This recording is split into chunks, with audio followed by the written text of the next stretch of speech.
I see. I'm a big fan of yours. I like your movie. I can't wait to see Ray Charles. That's going to be cool. Yeah. Got to go in the studio with him twice. All 2 shots, all close-ups. Was you in the studio with Ray? I was sweet. Studio with Ray? Yeah. Man. It was experience. Incredible guy, man. I mean, you're going to do Ray Charles, what we're talking about. I got to go in there with the Oak Ridge Boy. He had a Nashville album. Yeah. And so I got to watch him work, you know, over there. Incredible. Then he would take you back to his home studio and fix whatever he was going to do, but he'd get the whole thing down. Yeah. Complicated, fascinated, interesting man. Yeah, very, very, very. And the thing is when I first met Ray, You know, Jamie, man, as long as you know how to play the blues, man, you know, everything will be fine, man. If you play the blues. and it was just the minute I met him, we playing dual pianos, and we played the blues, and Taylor Hackford was there, who also directed Devil's Advocate, Officer and Gentleman.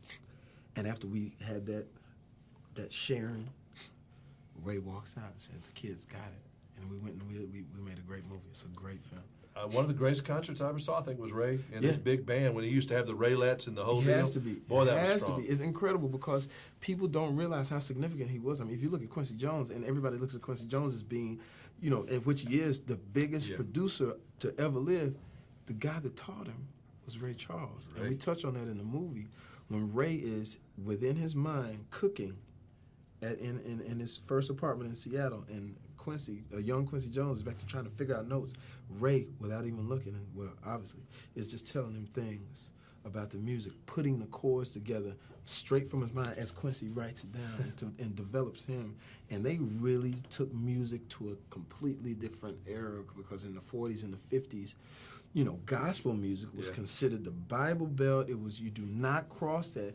And Ray was like, if God gave me this, then he meant for all of this music to explain every emotion in my life, from gospel to love. An underrated artist, not given the due that he deserves, I think, in the history of rock and roll and all of that. Well, here's the thing. He got so much due, you know, in his career, 50-year career, and that when he did the Pepsi thing, it's like when you look at it like this. It's like when I look at, like, people I grew up listening to, like Lionel Richie or Babyface. For kids now, you know, that's like, who's that? You know what I'm saying? Yeah. So if you look at how Ray came through every single decade, you know, it was just an amazing thing. What's the hair? Morris couldn't tell me. Yeah, I know. He said you're a trendsetter.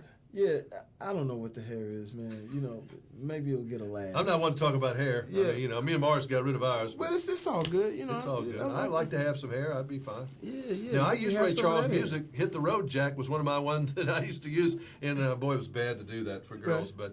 But Hit the Road Jack. Now, you're a woman magnet. I know that. Women just are on you, you know, just all the time. It's for the knowledge that I give them. Is that it? Yeah. I haven't used that line, but that's a good one. Knowledge. For the knowledge. Okay, Yeah, good. Do you have any, I know you can't probably tell us any good breakup stories, but did anybody do anything like go postal on you? We've had situations where we both went postal at the same time. Yeah. That's when it's bad. I've had one screaming out my condo. Yeah. No, not good. I've gone nuts myself too, because when my ego gets hurt or my feelings get, and that's the thing, women don't understand when a man falls in love. Yeah. I mean, I'm really in love, and I got hurt. I just went quiet for about 2 weeks. Ooh. Just kind quiet of thing. went like this. She told me on the phone. Ooh. Well, how about just showing up and just seeing your girl out with somebody else? That'd be bad. And you, hey, I never had that happen. What's going on with you? Excuse me. That thing. I'm with. Can you not see? No, that would not. I've And never. the I've dude been is lucky about that. 6'4", you know, and it's like crazy. Now, I've seen the ex-wife with somebody, but that's okay. Woo! But she was Satan anyway. I used to watch her fly her broom away. I know what you mean, man. It's all rough. When it comes to relationships, it's all rough. Yes, it is. But with this movie, it's a good date movie. You go, It's fun. you see it, you know. Light.